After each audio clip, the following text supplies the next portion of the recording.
అన్నమయ్య జిల్లా నందలూరు మండలం అరోపల్లెలోని ZP high school playground నందు స్వర్ణాంధ్ర మదర్లాండ్ విక్టరీ 25వ వార్షికోత్సవ సిల్వర్ జూబ్లీ సందర్భంగా రాజంపేట పార్లమెంటు స్థాయిలో యువతకు కబడ్డీ పోటీలు నిర్వహించారు. ఈ పోటీల్లో 8 టీములు పాల్గొన్నాయి.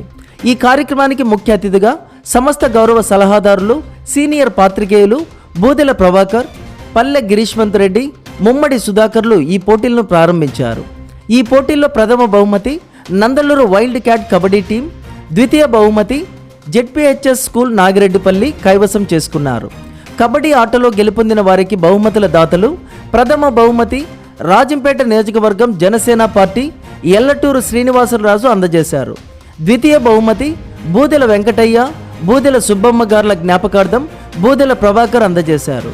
ఈ కార్యక్రమంలో స్వర్ణాంధ్ర మదర్లాండ్ విక్టరీ వ్యవస్థాపకులు Vepagunta Samraj, rovers leader G Arun Kumar, M Harsha, Ashok Reddy, scout group సభ్యులు M Jaswanth, Vepagunta Amrutharaj, K Soundaryaraj, N Hari, M Chandrakanth, P Ajay, D Ramu, S Aravind, D Shantharam, B Harshavardhan తదితరులు పాల్గొన్నారు.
మేము చేసే వీడియోస్ మీ మొబైల్ కి నోటిఫికేషన్ రావాలంటే మా ఛానల్ ను సబ్స్క్రైబ్ చేసుకుని పక్కనే ఉన్న బెల్ ఐకాన్ యాక్టివేట్ చేసుకోండి.